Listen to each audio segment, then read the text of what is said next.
Bharat College of Nursing, Thiruvarur, Tamil Nadu. Affiliated to the Tamil Nadu Dr. MGR University. Admission open for BSc Nursing 2024. ACCA, CMA, CA പഠിച്ച തൊഴിൽ നേടാനുള്ള ശരിയായ മാർഗം എലാൻസ് ആണ്. വിശ്വസിക്കൂല, ഞങ്ങൾ ഈ ഇരിക്കുന്ന 3 പേരിൽ ഇടി ഉണ്ടാക്കിയിട്ടുള്ള ഒരാളെ ഉള്ളൂ.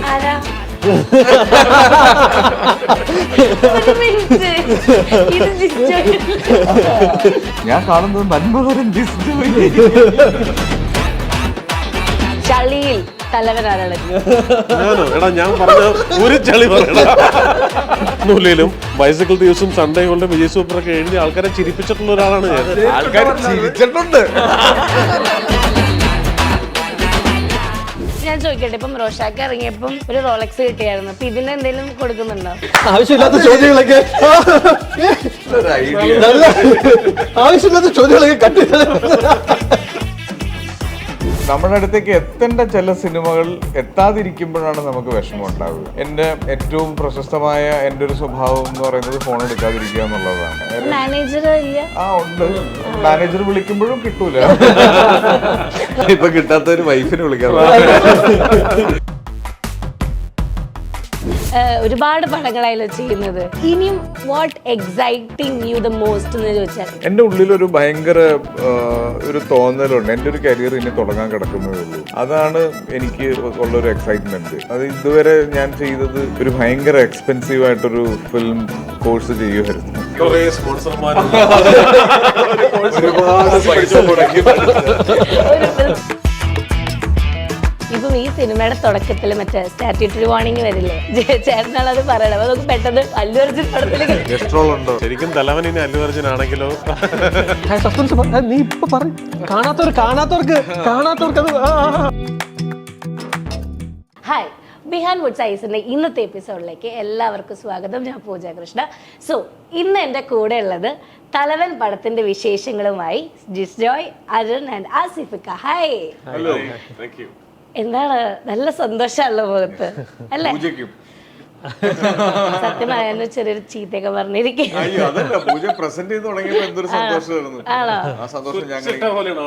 അത് ക്യാമറ ഓണൊക്കെ ഭയങ്കര. അതെ, അപ്പൊ ആക്ച്വലി ഇപ്പത്തെ കേരള ജനങ്ങളുടെ സന്തോഷമാണ് നിങ്ങൾ എന്ന് പറഞ്ഞാൽ അല്ലേ, സെലിബ്രേറ്റ് ചെയ്യാണങ്ങ് തലവൻ എല്ലാവരും. അപ്പം തിയേറ്ററിൽ ഒരു പടം ഇറങ്ങുന്നു, ഒബ്വിയസ്ലി ഒരുപാട് എഫേർട്ട് ഉണ്ട് അതിന്റെ പിന്നാലെ. അപ്പം അതിൽ റിസൾട്ട് നമുക്ക് കിട്ടുമ്പം നമുക്ക് ആ ഒരു സന്തോഷം ഉണ്ടാവില്ല. അപ്പം എങ്ങനെയാണ്, ഹൗ ഡു യു ഫീൽ? ആദ്യം ആസിഫിക്ക പറയൂ. ഏറ്റവും സന്തോഷമുള്ളൊരു സമയത്തൂടെയാണ് ഞാൻ പോയിക്കൊണ്ടിരിക്കുന്നത്. കാര്യം സുഹൃത്തുക്കളോടൊപ്പം ഒരു സിനിമ ചെയ്യുമ്പോൾ അത് വിജയിക്കുന്നത് ഏറ്റവും സന്തോഷം തരുന്ന ഒരു കാര്യമാണ്. കാര്യം സുഹൃത്തുക്കളുള്ള ഒരാളാണ് വിശ്വസിച്ച് പൈസ ഇറക്കിയിരിക്കുന്നത്, നിർമ്മാതാക്കളുള്ള ഒരാൾ. അപ്പോൾ അങ്ങനെയൊക്കെ വരുന്നു. ജിസിൻ്റെ കൂടെ ചെയ്യുന്ന 5ാമത്തെ സിനിമ, ബിജു മേനോൻ്റെ കൂടെ വീണ്ടും വരുന്നു. അപ്പോൾ അങ്ങനെ വന്നപ്പോൾ ഒരുപാട് പ്രതീക്ഷയ്ക്ക് വകുപ്പുള്ള ഒരുപാട് കാര്യങ്ങൾ സിനിമയിൽ പ്രേക്ഷകന് ഫീൽ ചെയ്യുന്നുണ്ട്. അപ്പോൾ ആ പ്രതീക്ഷകൾ, ആ എക്സ്പെക്ടേഷൻ മീറ്റ് ചെയ്യാൻ പറ്റി എന്നുള്ളതാണ് ഏറ്റവും വലിയ സന്തോഷം. ഇപ്പം നമ്മൾ പൊതുവെ ഒരു ഫിലിം പ്രൊമോഷൻ ചെയ്യുമ്പം പടത്തിന് മുന്നെയാണ് നമ്മൾ ചെയ്യാറ്. അപ്പോൾ നമ്മൾ ഒരുപാട് ഇങ്ങനെ വാഗ്ദാനങ്ങൾ ഉണ്ടാവും, നല്ല പടമായിരിക്കും അങ്ങനെ ഇങ്ങനെ. പക്ഷെ ഒരു പടം ഇറങ്ങിക്കഴിഞ്ഞ് എക്സാക്ട്ലി ആൾക്കാർക്ക് അത് ഇഷ്ടപ്പെട്ട് അതിന്റെ വിശേഷങ്ങൾ അറിയാൻ വേണ്ടിയിട്ട് കൂടെ. അപ്പം ആസ് എ പ്രൊഡ്യൂസർ ഇലക്ഷന് മുമ്പും ശേഷവും അയ്യോ അങ്ങനെയല്ല, ശരിയൊക്കെ പറയൂല്ലോ നമ്മള്. അപ്പൊ എങ്ങനെയുണ്ട് ആ ഒരു ഫീലിലേക്ക്? ഇപ്പം നമ്മള് റിയാലിറ്റിന്ന് സംസാരിക്കുക, ആൾക്കാർക്ക് ഇഷ്ടപ്പെട്ട് നമ്മൾ സംസാരിക്കുക. അപ്പം എങ്ങനെയുണ്ട് ആ ഫീൽ? ഭയങ്കര സന്തോഷമല്ലേ. നമ്മളുടെ കൺവിക്ഷൻ അത് കറക്റ്റ് ആയിരുന്നു. ഓഡിയൻസും അതുപോലെ തന്നെ അതിനോട് റിയാക്ട് ചെയ്തു. ഭയങ്കര പോസിറ്റീവായിട്ട് അങ്ങനെ ഒരു റെസ്പോൺസ് വരുന്നു എന്ന് പറയുമ്പം ഭയങ്കര സന്തോഷം തരുന്ന കാര്യമാണ്. കാരണം ഏറ്റവും വലുത് ഇപ്പം പടം ഹിറ്റാകുന്നു, പടം അതിനേക്കാൾ മുകളിൽ എവിടെ നിന്നും നെഗറ്റീവ് ഇതില്ല എന്നുള്ളത് ഭയങ്കര ഒരു സന്തോഷം തരുന്ന ഒരു കാര്യമാണ്. അതാണ് ഏറ്റവും വലിയ കാര്യം. എല്ലാവരും സിനിമയെക്കുറിച്ച് പോസിറ്റീവ് പറയുന്നു, എല്ലാവർക്കും സിനിമ ഇഷ്ടപ്പെടുന്നു എന്ന് പറയുന്നത് ഭയങ്കര. ഈ സമയത്ത് ഇത്രയും ഓൺലൈൻ മീഡിയാസും ഇത്രയും ക്രിട്ടിക്സും ഉള്ള സമയത്ത് തിയേറ്ററിൽ ആൾക്കാർ വരുന്നുണ്ട്. പിന്നെ അല്ല, അത് നമ്മളല്ലേ, നമുക്ക് കഴിഞ്ഞ ഒരു 6 months ആയിട്ട് മലയാള സിനിമയ്ക്ക് ഭയങ്കരമായ ഒരു വസന്തകാലം എന്നൊക്കെ പറയുന്ന ഒരു അവസ്ഥയാണ്. തിയേറ്ററിലേക്ക് ഭയങ്കരമായിട്ട് ആൾക്കാർ സിനിമയെ സ്നേഹിച്ചുകൊണ്ട് തിയേറ്ററിലേക്ക് വരുന്നു, റിപ്പീറ്റ് ഓഡിയൻസ് വരുന്നു സിനിമകൾക്ക്. ഭയങ്കരമായ ഒരു സന്തോഷമുള്ള സമയത്താണ് അത്. ഈ സമയത്ത് സിനിമ കൊണ്ട് തിയേറ്ററിൽ എത്തിക്കാൻ പറ്റി എന്ന് പറയുന്നത് തന്നെ വലിയ ഭാഗ്യമായിട്ട് നമ്മൾ കാണുന്നു. ഇപ്പം ഈ സിനിമയുടെ തുടക്കത്തിൽ മറ്റേ സ്റ്റാറ്റ്യൂട്ടറി വാർണിംഗ് വരില്ലേ, അപ്പം ചേട്ടനാണ് അത് പറയണത്. അപ്പൊ നമുക്ക് പെട്ടെന്ന് അല്ലു അർജുൻ പടത്തിലേക്ക് ഗസ്ട്രോൾ ഉണ്ടോ? അപ്പം ആ ഒരു- തലവൻ ഇനി അല്ലു അർജുൻ ആണെങ്കിലോ ആ ഒരു സസ്പെൻസ് feeling. നീ ഇപ്പൊ പറ. അയ്യോ, കാണാത്തവർക്ക് അത് പോസ്റ്ററൊന്നും ഇട്ടിട്ടില്ല എന്നുള്ളത്. തേർഡ് വീക്ക് പോസ്റ്ററിൽ നമ്മൾ പ്ലാൻ ചെയ്യുകയാണ്. കേട്ടോ ആൾക്കാർ ഇനി അതും പറഞ്ഞ സിനിമയ്ക്ക് വേണ്ടി അല്ലു അർജുനും എന്റെ പടത്തിലില്ല. മര്യാദയ്ക്ക് പടം ഓടിക്കൊണ്ടിരിക്കുകയാണ്. ഇങ്ങനെ നീ ക്യാമറയിൽ അഭിനയിച്ചിരുന്നെങ്കിൽ നല്ലൊരു നടനായിരുന്നു. സത്യം. ശ്രമിച്ചോണ്ടിരിക്കുകയാണ്. അയ്യോ, ഞാൻ പറഞ്ഞില്ല. സത്യം. ഞങ്ങള് അല്ലു അത് അതുകൊണ്ടാണ് പ്രൊഡ്യൂസർ ആയത്. അറിയാതെ പറയുന്ന സത്യം പെട്ടെന്ന് അതറിയാണ്ട് ബേസിക് അറിയാണ്ട് സത്യം പറഞ്ഞു പോയത് അല്ലേ? ഞങ്ങള് അല്ലു അർജുൻ എന്നെ പടം കാണിക്കാനുള്ള ഒരു ശ്രമം നടത്തുന്നുണ്ട്. ഓക്കെ, അത് സക്സസ് ആവട്ടെ. അത് success ആവും. ഓക്കെ, അപ്പം ഇപ്പൊ ജിസ് ജോയ് എന്ന് പറയുമ്പം അജോയ് എന്ന് പറയുമ്പോ തന്നെ ഹാപ്പി. അജോയ് ആരാത്? ആ ജോയ് ജോയ്. നമ്മുടെ മൃദുലുണ്ടല്ലോ ഡയറക്ടർ, മൃദുല് ജിസിനെ കാണുമ്പോ അങ്ങനെ പറയാ, ജിസ് and his Joyce. Jis Joy and his Joyce. ജിസ് ജോയ്സ്.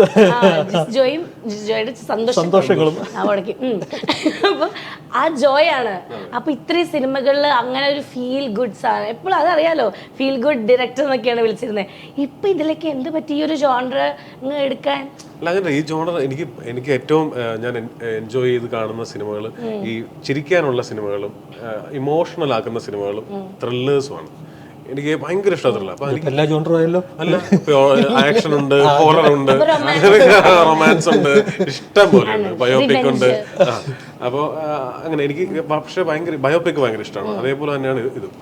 അപ്പോൾ നല്ലൊരു ത്രില്ലർ ചെയ്യണം എന്നുള്ളത് കുറേ നാളായിട്ടുള്ള ആഗ്രഹമായിരുന്നു. അപ്പം അങ്ങനെ ഒരു കോൺസെപ്റ്റ് കിട്ടിയപ്പോൾ എന്താ ചെയ്തതെന്ന് വെച്ചാൽ എന്നെ കൊണ്ട് എൻ്റെ പരിമിതമായ ബുദ്ധിയിൽ ചെയ്യാൻ പറ്റുന്ന എല്ലാ ഹാർഡ് വർക്കും അതിന് വേണ്ടി ചെയ്തു. അതുകൊണ്ടാണ് ഈ സന്തോഷം. അതാണ് ലൈക്ക് ഓൾ പീപ്പിൾ അവരുടെ എഫേർട്ട് അങ്ങ് ഒരു കറക്റ്റ് ഒരു ഇക്വേഷനിൽ വരുമ്പം അതങ്ങ് ഒരു ഹിറ്റായി മാറുക എന്നുള്ളതാണ്. ഇപ്പം ആസിഫിക്കനെ സംബന്ധിച്ച് നോക്കുമ്പം ഇപ്പം തിയേറ്ററിൽ ആ റെസ്പോൺസ് കാണുന്നു, ഇറങ്ങി വരുന്നു, ചെറിയൊരു ടീയേഴ്സ് ഒക്കെ വരുന്നു. ദാറ്റ് സാറ്റിസ്ഫൈഡ് ആക്ടർ എന്ന് നമുക്ക് കാണുമ്പം തോന്നുന്നൊരു ഫീലായിരുന്നു. അപ്പം ആ റെസ്പോൺസ് കിട്ടി തിയേറ്ററിനകത്തുനിന്ന് ഇങ്ങനെ ഇറങ്ങുമ്പം എക്സാക്ട്ലി ആ ഒരു ഫീൽ ഒരു വൺ വേർഡിൽ പറയാൻ പറഞ്ഞ എന്തേ? സാറ്റിസ്ഫാക്ഷൻ അല്ലേ? ഉറപ്പായിട്ടും അതെ. ആളുകൾക്ക് ഇഷ്ടപ്പെട്ട് ആളുകൾ കാണാൻ ആഗ്രഹിക്കുന്ന, അല്ലെങ്കിൽ ആളുകൾ എന്താണോ ഒരു സിനിമ കാണാൻ വരുമ്പോൾ ആഗ്രഹിക്കുന്നത് അത് കൊടുക്കാൻ പറ്റി എന്നുള്ളത് ആ ഫസ്റ്റ് ഷോ കഴിഞ്ഞിട്ട് ഇപ്പം ഞങ്ങൾ തീർച്ചയായിട്ടും ഫസ്റ്റ് ഡേ ഫസ്റ്റ് ഷോ എന്ന് പറയുമ്പോൾ നമ്മൾ കാണുന്ന തിയേറ്ററിൽ നമുക്കറിയാവുന്ന ഒരുപാട് പേരുണ്ടാവും. അതല്ലാത്ത ആളുകൾ, ക്രിട്ടിക്സ് ഉണ്ടായിരുന്നു, മീഡിയ സുഹൃത്തുക്കളുണ്ടായിരുന്നു. അപ്പോൾ അവരുടെയൊക്കെ റെസ്പോൺസ് ജെനുവിനാണ്. അപ്പോൾ അതിൽ നിന്ന് നമുക്ക് അറിയാം ഇനി ഇതിനു വേണ്ടി പണിയെടുക്കണോ വേണ്ടയോ എന്നുള്ളത്. പക്ഷെ അത് ഭയങ്കര ഒരു സന്തോഷം തന്നൊരു മൊമെന്റ് ആയിരുന്നു അത്. ഓക്കെ, ഇപ്പം ആസിഫിക്കയുടെ ആയാലും അതുപോലെ വിജയേട്ടൻ്റെ ആയാലും ഒരു കോംബോ വർക്ക്ഔട്ട് ചെയ്യുന്ന ഒരു രീതിയുണ്ട്. ഇതുവരെ ചെയ്തു വെച്ച പടങ്ങളായാലും അത് ഹിറ്റായിരുന്നു. അപ്പോൾ ഇതിലും ആ ഒരു സംഭവം വർക്ക്ഔട്ടായി. അപ്പം നിങ്ങൾ തമ്മിൽ ഈ സെറ്റിലിരിക്കുമ്പോൾ ഒരു ഡിസ്കഷൻ ഒക്കെ ഉണ്ടായിരുന്നു, ചോദിച്ചു നമ്മൾ ഇതുവരെ ചെയ്തതൊക്കെ ഹിറ്റാണോ, ചിലപ്പോൾ ഇത് ഹിറ്റാവാൻ ചാൻസ് ഉണ്ടോ, അങ്ങനെ എന്തെങ്കിലും? ഞങ്ങള് തമ്മിൽ ഇരിക്കുമ്പോൾ ഈ സിനിമയെ ഡിസ്കഷനിൽ വരാറില്ല. കാര്യം ബിചേട്ടൻ അങ്ങനത്തെ ഒരാളാണ്. ബിചേട്ടന് ഈ ഒത്തിരി നമ്മൾ പ്രഷറുള്ള കാര്യങ്ങളോ അല്ലെങ്കിൽ ഒരു ഭയങ്കര അടുത്തതിനെ പറ്റി പ്ലാൻ ചെയ്യുന്ന രീതിയിലുള്ള ഡിസ്കഷൻസോ അങ്ങനെ ഒന്നും ഇഷ്ടമല്ല. ബിചേട്ടൻ ഇങ്ങനെ എപ്പോഴും ഒരു ഫൺ ആയിട്ട് ഭയങ്കര റിലാക്സ്ഡ് ആയിട്ടിരിക്കണം. അപ്പോൾ അധികവും നമ്മൾ അങ്ങനെ സിനിമ വൈസ് അല്ലെങ്കിൽ ഒരു നല്ല സിനിമ കണ്ടു അത്രയൊക്കെ ഉള്ളൂ. അല്ലെങ്കിൽ ബിചേട്ടന് പറയാൻ ഒരുപാട് വിശേഷങ്ങളുണ്ട്, ഒരുപാട് കാര്യങ്ങൾ ഷെയർ ചെയ്യാനുണ്ടാവും. അപ്പോൾ അത് എപ്പോഴും ബിചേട്ടൻ്റെ കൂടെ ഉള്ളതെല്ലാം ഭയങ്കര ഫൺ, എന്താ പറയുക, ലാഫ് ലൈറ്റർ മൊമെന്റ്സ് ആണ്. ഇപ്പം അരുണാണെങ്കിൽ മറ്റേ ഇപ്പം ചാവേറ് ചെയ്യുന്നു, അങ്ങനെ ലൈക്ക് ഒരു ഫുൾ ഫൈറ്റ് ആക്ഷൻ ഒരു മൂഡ ചെയ്യുന്നത്. ഇനി ഒരു ജോണർ ഏതാ തിരഞ്ഞെടുക്കാന്ന് ചോദിച്ചു കഴിഞ്ഞാൽ, അല്ലെങ്കിൽ അങ്ങനെയില്ല. പൈസ തിരിച്ചിട്ടുന്ന അങ്ങനെ ഒരു ജോണർ അത് മാത്രമല്ല, എന്താ പറയുക, നമുക്കൊന്നും പ്രഡിക്റ്റ് ചെയ്യാൻ പറ്റില്ലല്ലോ. എല്ലാവരും നമ്മൾ എപ്പോഴും സിനിമയെ കുറിച്ച് പറയുമ്പോൾ അതൊരു മാജിക് റെസിപ്പി പോലെയാണ്. നമുക്കത് തിയേറ്ററിൽ വന്ന് ആദ്യ ദിവസത്തെ പ്രേക്ഷകർ തീരുമാനിക്കുന്നിടത്താണ് ഇതിന്റെ വിജയ പരാജയങ്ങളൊക്കെ. നമുക്ക് വർക്ക്ഔട്ട് ആവുന്ന സബ്ജക്റ്റുകൾ, നമുക്കത് തിയേറ്ററിൽ പോയി കാണാൻ തോന്നുന്ന, അല്ലെങ്കിൽ നമുക്കത് ഇഷ്ടപ്പെടുന്നു എന്ന് തോന്നുന്ന വിഷയങ്ങൾ സമീപിക്കുക എന്നുള്ളത്. അതിപ്പം അത് ഏത് ജോണറിലായാലും, ഇപ്പം എനിക്കങ്ങനെ ഇന്നതില്ല. എനിക്ക് തിയേറ്ററിൽ എന്നെ എൻജോയ് ചെയ്യുന്ന എല്ലാം എനിക്ക് ഇഷ്ടപ്പെട്ട ജോണറുകളാണ്. ഇപ്പം കാര്യം പറഞ്ഞിട്ടുണ്ടായി, അതായത് പേടിയുണ്ട് ഓരോ പടങ്ങളും കമ്മിറ്റ് ചെയ്യുമ്പം, ലൈക്ക് ഇത് വർക്ക് ആവില്ല, ആ ഒരു പേടിയുണ്ട്. ഇപ്പം പറഞ്ഞിട്ട് ലൈഫിൽ തന്നെ ഞാൻ ഇത്രയും ഒരു ബഡ്ജറ്റ് ഉള്ളൊരു പടം, അല്ലെങ്കിൽ ഇത്രയും ഒരു വാസ്റ്റ് ഒരു കാസ്റ്റ് ഉള്ളൊരു പടം ചെയ്യുന്നത് ആദ്യമായിട്ടാണ്. ഈ ഒരു പടം കമ്മിറ്റ് ചെയ്യാനുള്ള ഒരു ഗട്ട്സ് അല്ലെങ്കിൽ ആ ഒരു ത്രൈവ് എന്തായിരുന്നു? അത് രണ്ട് കാര്യങ്ങൾ ഈക്വലി ഇമ്പോർട്ടൻ്റ് ആണ്. ഒന്ന് ഇതിന്റെ സ്ക്രിപ്റ്റ് നറേറ്റ് ചെയ്ത രീതി. ഒരു സിനിമ പോലെ പറയുമായിരുന്നു, ആ സ്ക്രിപ്റ്റ് അല്ല ഇതിന്റെ സിനിമയുടെ ഫൈനലിലേക്ക് വരുമ്പോൾ സംഭവിച്ചതെങ്കിൽ പോലും അതിൻ്റെ അകത്ത് ഒരു ഹുക്ക് ഉണ്ടായിരുന്നു. പിന്നെ ജിസ്സിലുള്ള എൻ്റെ വിശ്വാസം, ഇത് രണ്ടും ഈക്വലി അതിനൊരു ഫാക്ടർ ആയിട്ടുണ്ട്. കാര്യം ജിസ് എപ്പോഴും എൻ്റെ അടുത്ത് പറയുമ്പോൾ ജിസ് വളരെ മിനിമലായിട്ട് പറയുകയും അതിൻ്റെ ഒരു ഷൂട്ടിംഗ് അല്ലെങ്കിൽ ആ സിനിമയുടെ ഒരു ഫൈനൽ സ്റ്റേജിലേക്ക് വരുമ്പോൾ ഞാൻ കണ്ടതിൽ നിന്നൊക്കെ ഒരുപാട് വ്യത്യസ്തമായിരിക്കും ആ സിനിമ. അപ്പോൾ ആ ഒരു വിശ്വാസം ജിസിൻ്റെ അടുത്തുണ്ടായിരുന്നു. പിന്നെ ഈ പറഞ്ഞ പോലെ ത്രില്ലർ സിനിമകൾക്കുള്ള ഒരു ക്യൂരിയോസിറ്റി ഉണ്ടല്ലോ തിയേറ്ററിൽ, അപ്പം നമ്മൾ ഇരുന്ന് കാണണം എന്ന് തോന്നുന്നത്. അപ്പം ഞാനപ്പം ജിസിനോട് ജിസ് എപ്പോഴും സിനിമ സ്ക്രിപ്റ്റ് പറയാൻ വരുമ്പോൾ എൻ്റെ വിചാരം ഒരു ഫീൽ ഗുഡ് സിനിമയായിട്ടാണ്. എന്നെ ഞെട്ടിച്ച ഒരു നറേഷൻ ആയിരുന്നു ഇത്. ഓക്കെ, ഇപ്പം കുറെ വർക്ക്സ് ആയി ഇപ്പം ആസിഫിക്കയുടെ കൂടെ ചെയ്യുന്നു. അപ്പോൾ ഈ ഒരു പടത്തിൽ ഇപ്പം നമ്മൾ തുടക്കത്തിൽ ഒരാളെ കാണുന്നു, പിന്നെ അടുത്ത പടത്തിൽ വർക്ക് ചെയ്യുമ്പോൾ ലൈക്ക് ഇപ്പോൾ ഒരു മൂന്നാമത്തെ പടം ഒന്ന് നിൽക്കുന്നു. അപ്പോൾ ഇതിലൊരു ട്രാവൽ ഉണ്ടാവില്ല ഒരു ആക്ടറിന്റെ.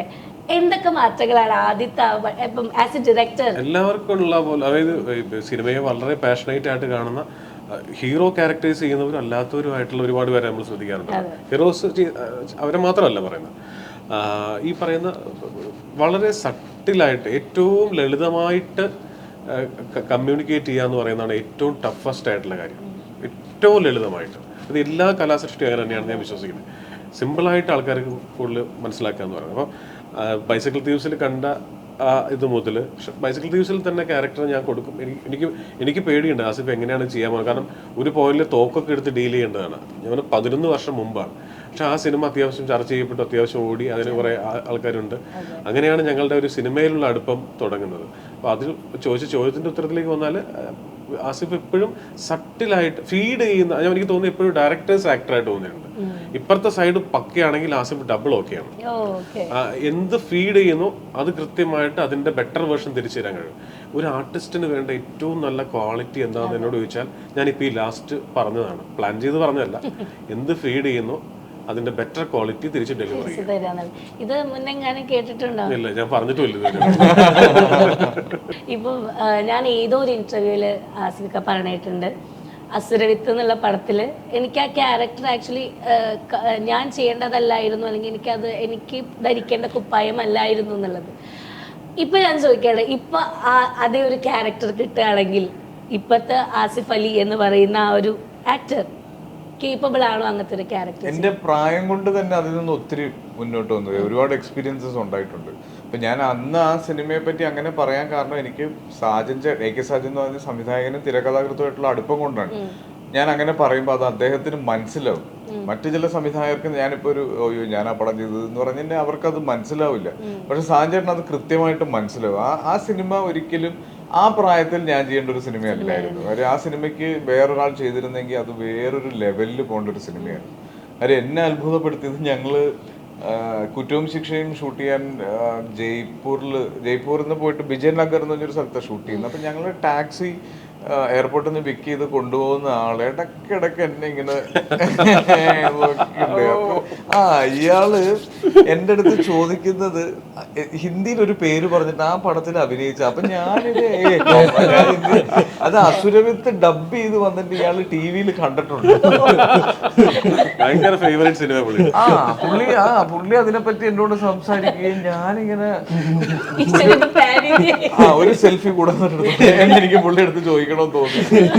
അപ്പൊ ആ സിനിമ അത് വേറൊരാൾ ചെയ്തിരുന്നെങ്കിൽ, അത് ഇനീഷ്യലി അത് പൃഥ്വിക്ക് വേണ്ടിയിട്ട് എഴുതിയിരുന്ന ഒരു സ്ക്രിപ്റ്റ് ആയിരുന്നു.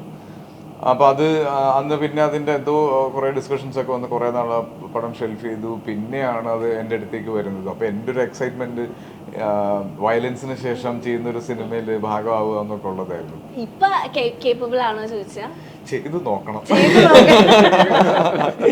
ഓക്കെ, ഞാൻ ആക്ച്വലി ഭയങ്കരമായിട്ട് ശ്രദ്ധിച്ച ഒരു കാര്യമാണ്, അതായത് യു ആർ ആൻ ആക്ടർ, അത്രയാണ്. ലൈക്ക് ഒരു എന്താ പറയാ, അല്ലെങ്കിൽ ഇന്ന ആക്ടറാണ് അല്ലെങ്കിൽ ഒരു മെഗാ ആക്ടർ, അങ്ങനെയല്ല.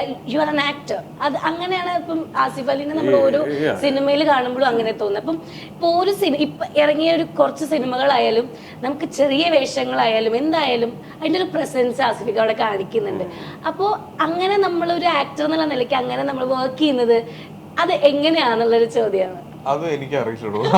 അത് ഇതൊന്നും പ്ലാൻഡ് അല്ല, ഇതെല്ലാം സംഭവിക്കുന്നതാണ്. ചില സിനിമകൾ സ്ക്രിപ്റ്റ് കേൾക്കുമ്പോൾ അതിനോടൊരു എക്സൈറ്റ്മെന്റ് തോന്നുന്നു, അപ്പൊ അത് അങ്ങനെ സംഭവിക്കുന്നതാണ്. പിന്നെ ഈ ചെയ്ത് കഴിയുമ്പോൾ ആളുകൾ എത്തുന്ന കൺക്ലൂഷനാണ് ഇതൊക്കെ. സത്യം. ഇപ്പൊ ഞാൻ അതായത് ഇപ്പൊ ചില പടങ്ങള് ഇപ്പൊ നമ്മൾ കമ്മിറ്റ് ചെയ്ത് കഴിഞ്ഞിട്ട് ചില പടങ്ങൾ നമ്മളിലേക്ക് എത്തുന്നു, പക്ഷെ നമുക്കത് കമ്മിറ്റ് ചെയ്യാൻ പറ്റാതെ പോകുന്നു, ചിലപ്പോൾ അതൊരു സൂപ്പർ ഹിറ്റ് ആവുന്നു.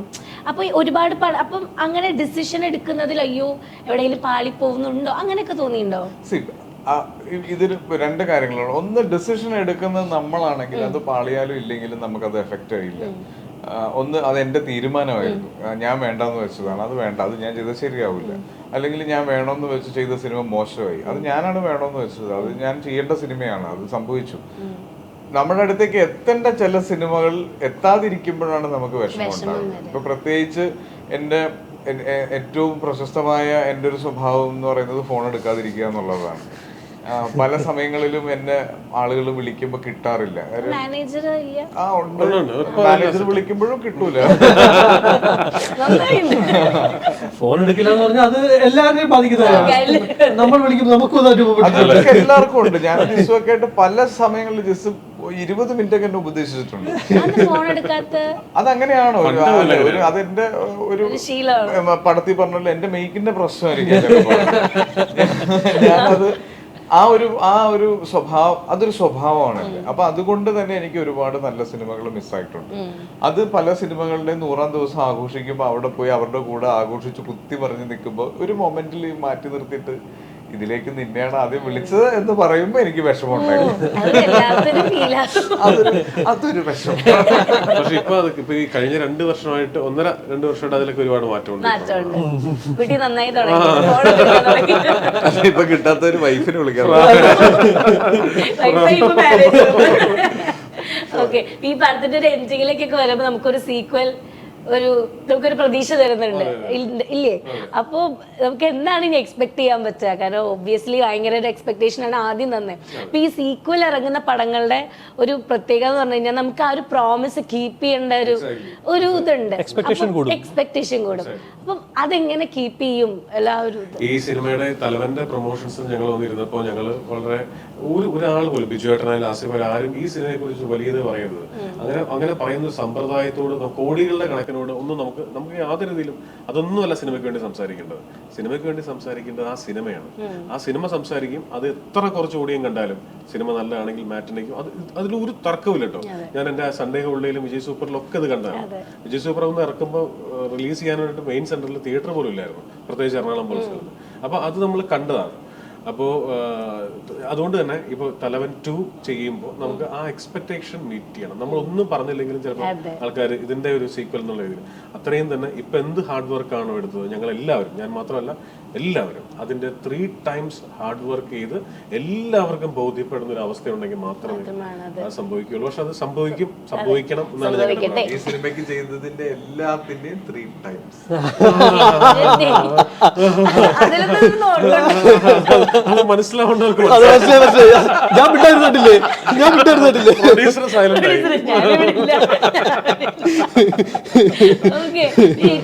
ഒരുപാട് പടങ്ങളായാലും ചെയ്യുന്നത്. അപ്പം ഇനിയും what exciting you the most എന്ന് ചോദിച്ചാൽ ഇനിയും എന്നുള്ളൊരു ത്രൈവ് വരാനുള്ള ഒരു ഫാക്ടർ എന്താ ചോദിച്ചാൽ? എന്റെ ഉള്ളിൽ ഒരു ഭയങ്കര ഒരു തോന്നലുണ്ട്, എന്റെ ഒരു കരിയർ ഇനി തുടങ്ങാൻ കിടക്കുന്നതേ ഉള്ളൂ. അതാണ് എനിക്ക് ഉള്ളൊരു എക്സൈറ്റ്മെന്റ്. അത് ഇതുവരെ ഞാൻ ചെയ്തത് ഒരു ഭയങ്കര എക്സ്പെൻസീവ് ആയിട്ടൊരു ഫിലിം കോഴ്സ് ചെയ്യുമായിരുന്നു. അതിൽ നിന്നൊക്കെ പഠിച്ച എന്തൊക്കെയോ സ്പോൺസർമാരുണ്ട്, ഒരുപാട് പൈസ മുടക്കി അതാണ് എക്സൈറ്റ് ചെയ്യുന്ന ആ ഒരു കാര്യം. ഓക്കെ, അപ്പൊ ഞാൻ നമ്മൾ സീരിയസ് ആയിട്ട് സംസാരിച്ചു. ഓക്കെ, ചെറിയൊരു കുട്ടി സെഗ്മെന്റ് ആണ് കേട്ടോ. അപ്പം അത് നിങ്ങളുടെ ഇടയിൽ നിന്നുള്ള പേരുകൾ എടുത്ത് പറയണം. ഞാനോരോ പേര് ചോദിക്കും തലവൻ എന്ന് വെച്ചിട്ട്, അത് നിങ്ങളുടെ ഇടയിലോ അല്ലെങ്കിൽ നിങ്ങളുടെ ഫ്രണ്ട്സിൽ ആരെങ്കിലും ഒക്കെ പേര് പറയാൻ തോന്നിയാ പറഞ്ഞാൽ മതി. ഓക്കെ, ആദ്യ ചോദ്യം. ഇപ്പൊ ഗ്യാങ്ങില് എന്താ പറയാ, തല്ലിൽ തലവൻ ആരാണ്? എന്തിനു പറഞ്ഞ വിശ്വസിക്കൂല, ഞങ്ങൾ ഈ ഇരിക്കുന്ന 3 പേരിൽ ഇടി ഉണ്ടാക്കിയിട്ടുള്ള ഒരാളെ ഉള്ളൂ. ആരാ? ഒരു മിനിറ്റ്, ഇത് ജിസ്റ്റു അല്ലാതെ എന്തിനു തല്ലുണ്ടാക്കി? അത് സെറ്റില് ഒരു കാരണമില്ലാതെ ഒരാൾ പെട്ടെന്ന് വന്നിട്ടേ ഞങ്ങളുടെ സെറ്റിലെ ഒരാളെ പിടിച്ചടിച്ചു. അപ്പൊ അടി കൊണ്ട ആള് ചെറിയ പയ്യനാണ്, വളരെ സ്വീറ്റ് ആണ്. അവന് കുട്ടി ഉണ്ടായിട്ട് ഒരാഴ്ച ആയിട്ടില്ല. അപ്പൊ അവന് കുട്ടി ഉണ്ടായതൊക്കെ പറയുന്ന പ്രൊഡക്ഷനിൽ വർക്ക് ചെയ്യുന്ന പയ്യനാണ്. അപ്പൊ പെട്ടെന്ന് ഇവനെ പിടിച്ച് ഇയാൾ ഇടിക്കുന്നുണ്ട്. അപ്പൊ എനിക്ക് ഓർമ്മ വന്നത് അയാൾക്കൊരു കുടുംബമുണ്ട്, അയാളുടെ കുഞ്ഞുണ്ടായി. അപ്പൊ അവനിങ്ങനെ കരയാണ്. അപ്പൊ അത് ശരിയാണ്, ഒരു ഭീകര രൂപിയാണ് ഇടിക്കുന്നത് കേട്ടോ.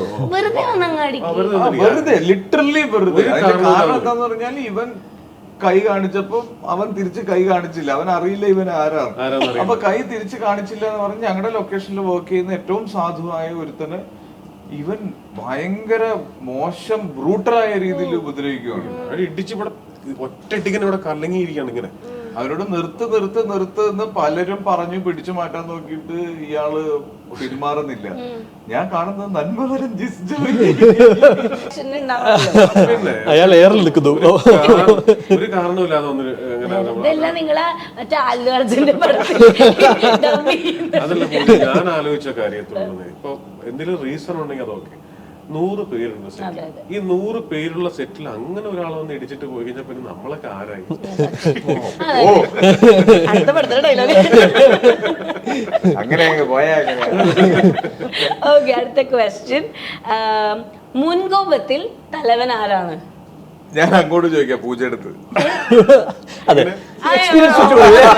എക്സ്പീരിയൻസ് വെച്ച് പറയൂ.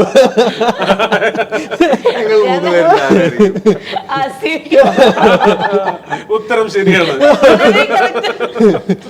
ഓക്കെ, അപ്പൊ അതിനുള്ള ഉത്തരം ഞാൻ ചോദിക്കില്ലെന്നുള്ളു. അല്ല, എന്തെങ്കിലും ഇൻസിഡന്റ് ഉണ്ട് അതേപോലെ? ഇപ്പൊ ഇന്ന് ചെറിയ സ്ഥലം.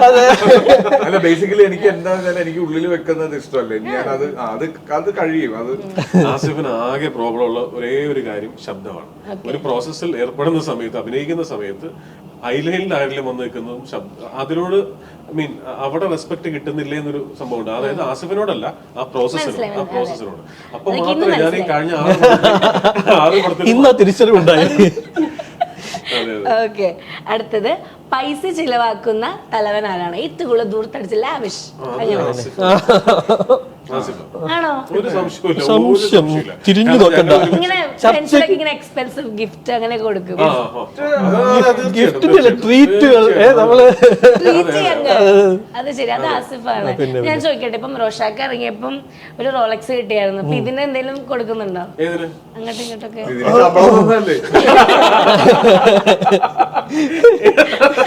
ആവശ്യമില്ലാത്ത ചോദ്യങ്ങളൊക്കെ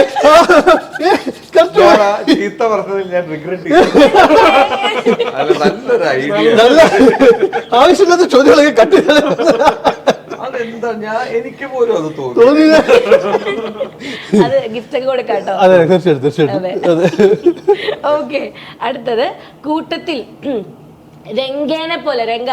രംഗേനെ പോലെയുള്ള തലവനാരാണ്? എന്തുള്ളു പാടാ, നമുക്ക് ചെയ്യാം. ഭയങ്കര ഇമ്പൾസീവായിട്ട് എല്ലാ പരിപാടിക്കും ഓൺ. അങ്ങനെ എല്ലാത്തിനും ഈ പറഞ്ഞ പോലെ ഉപദ്രവിക്കാനൊന്നും അല്ലെങ്കിലും ആരെ ഏത് പാതിരാത്രി വിളിച്ചാലും ചാടി ഇറങ്ങി പോകുന്ന ഒരാൾ ഇയാളാണ്. കാണുന്നു.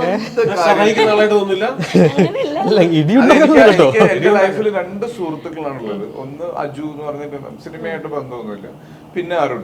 ഇവരുടെ 2 പേരുടെ ഫോണിൽ നമ്മൾ വിളിക്കുമ്പോ നിങ്ങൾ വിളിക്കുന്ന നമ്പർ മറ്റൊരു കോളിൽ ബിസിയാണ് എന്നുള്ളത് കേട്ടില്ലെങ്കിൽ ഞങ്ങൾക്ക് ടെൻഷനാണ്. അയ്യോ, അവനെന്തോ പറ്റി, അവന്റെ ഫോൺ എന്താ വെറുതെ ഇരിക്കണ. എപ്പോ വിളിച്ചാലും ഏത് സമയത്ത് വിളിച്ചാലും നിങ്ങൾ വിളിക്കുന്ന വ്യക്തി മറ്റൊരാളുടെ സംസാരിച്ചുകൊണ്ടിരിക്കുകയാണ്. അപ്പൊ ഇതിങ്ങനെ കേട്ട് ഒരു ദിവസം ബെല്ലടിക്കുമ്പോ ഞാൻ പെട്ടെന്ന് വണ്ടി, അയ്യോ ഫോണിൽ സംസാരിക്കാൻ പറ്റാത്തൊരു അവസരം അരുണുണ്ടാവുക എന്ന് പറഞ്ഞാൽ അവന് അത്ര വലിയ പ്രശ്നത്തിലായിരിക്കും. കുറെ ഇൻവെസ്റ്റേഴ്സും ഒക്കെ ഫ്രണ്ട്സും പ്രൊഡ്യൂസേഴ്സും ഒക്കെ യുഎസിലും ഒക്കെ ഉണ്ട്. അപ്പൊ ഇവിടെ രാത്രി 12 മണിയാകുമ്പോ കോൾ വിടും. നമ്മൾ പകല് മുഴുവൻ കോളായിരുന്നല്ലോ, രാത്രിയും കോളോ. അങ്ങനെ ഞങ്ങൾ കഴിഞ്ഞ വർഷം ഞങ്ങൾ യുഎസിൽ പോയി ഇവന്റെ കൂടെ.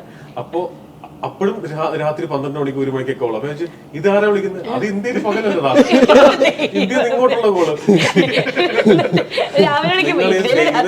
ഇത് കേൾക്കുന്നവരൊക്കെ അല്ലെങ്കിൽ പൂജയൊക്കെ മനസ്സിലാക്കുന്നത് എന്റെ 100 ടൈംസ് ആണ് അതിന്റെ ഇന്റൻസിറ്റി. റെസ്റ്റ് വേണ്ടേ ചെവിക്ക്? പിന്നെ വേണ്ടേ? ഉണ്ട്. ഇപ്പൊ ആൾക്കാര് വിളിച്ചോണ്ടിരിക്കണ്ടാവില്ല. ഫോൺ ഓഫ് ചെയ്ത് വെച്ചിരിക്കും.